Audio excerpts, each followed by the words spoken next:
Have you ever watched an animated character walk across the screen and just thought, wow, that looks so real? How do they do that? Well, today we're pulling back the curtain. We're going to dive into the tools and the tricks that animators use to bring their characters to life, and we'll be learning from one of the best in the business. Now, all the incredible techniques we're covering today come directly from the tutorials of Mohammed El-Babley. In fact, the source material for this explainer, which is a fantastic summary of his work, greets us with this message right here. It says, "Welcome to the fourth video in the summary series of the most important works of Mr. Mohammed El-Babley." So with that, let's jump right into the wisdom of this motion graphics master. And here he is. This is the person guiding our journey. Mohammed El-Babley is an Adobe certified expert, and he has this amazing talent for taking really complicated ideas and making them feel simple. Everything we're about to explore is built on the foundation of his expert teachings. So our big goal today is to unpack the secrets behind that smooth, believable character movement. We're going to see how modern tools have completely changed the game, turning what used to be a really painstaking process into something that's not just accessible, but honestly, a ton of fun. Okay, so let's start with the most basic, but maybe the most important question. A character's walk tells you so much about them. Are they happy, sad, old, confident? But what's the actual secret to making it look real? Well, it's not magic, it's all about physics. Right, before we even think about opening any software, we have to get these core ideas down. First off, people almost never stand perfectly straight up and down. There's always a little bit of a lean. Second, when we walk, our head naturally bobs up and down just a bit with each step.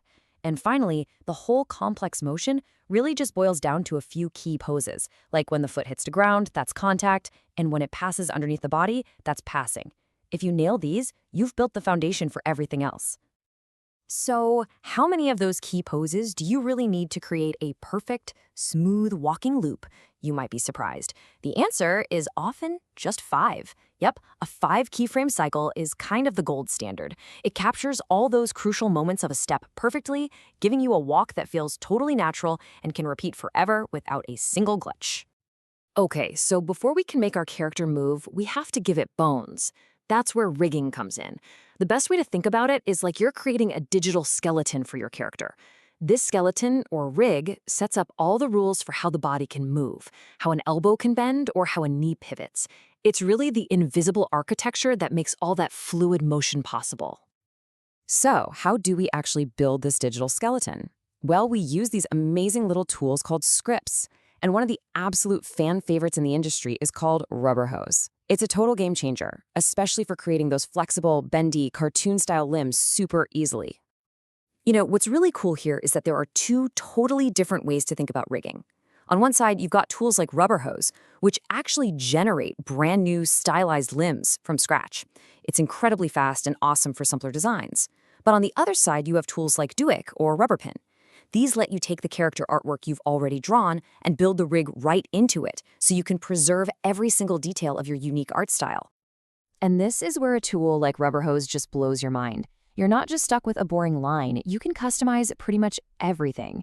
You can make the limbs thicker or thinner, change their color, even taper them so they look more like real arms and legs. You can layer different styles to create things like sleeves and pants. And get this, you can even apply image textures. So yeah, you can literally design a character wearing denim jeans, all from within the rigging tool itself. It's pretty wild. To really appreciate how amazing this is, you have to look at how things used to be done. The old way, man, animators would have to sit there and manually set every single keyframe for a walk. The leg moves forward, the knee bends just so, the foot rotates. It was incredibly slow and tedious work. And then, everything changed. Automation. Modern tools have completely flipped the script. That process that took forever, it's been replaced by smart algorithms that can generate a beautiful, natural-looking walk cycle for you in, like, just a few clicks. The perfect example of this is the walker tool. It works with RubberHose, and it's so simple. You basically just tell it, hey, this is the body, and these are the legs. Then you can tweak a couple of settings we'll talk about in a second. You hit rig it, and that's it. The script does all the heavy lifting and creates the entire walk cycle for you. But just because it's automated doesn't mean you lose creative control. Not at all. The walker tool gives you these simple sliders that let you inject so much personality. Want your character to be skipping down the street? Just crank up the bounce. Want them to look like a confident superhero? Widen their stride. You can literally define who your character is just by playing with these settings. And it's really important to know this isn't just a RubberHose thing. Duke Basil, which is another huge name in the animation world, also has some incredibly powerful automation tools, including its own walk cycle generator. So the big takeaway here is that automation is now a fundamental part of the modern animator's toolkit. Okay, so our character is walking, the mechanics are looking good, but a walking body is really just a machine, right? To actually bring it to life, to make us care about it, we need to give it a soul. And that soul, it lives in the face. Now, facial rigging can look super intimidating, but it's really just a logical process. First, you put every little piece, eyes, eyebrows, mouth, on its own layer. Then you use masks to create boundaries, to make sure the pupil doesn't just float out of the eyeball. After that, you link related parts together. And finally, you build simple little controllers that let you trigger expressions like a blink or a smile with one click. And this is such a critical piece of advice from El-Babley. These tools are amazing, but they are still just tools. The real magic, the true animation, comes from your artistry. Learning how to draw, how to understand expressions, that's what turns a digital puppet into a believable personality. You can't just download a happy preset, you have to create that emotion yourself. And of course, the final layer of performance is bringing them to speech. This is where you sync all the different mouth shapes to an audio track, letting your character talk, shout, sing, whatever you need to complete that illusion of life. So let's quickly recap this whole animator's journey. You start by understanding the basic principles of how things move in the real world. Then you build that digital skeleton using rigging tools like RubberHose or Duke.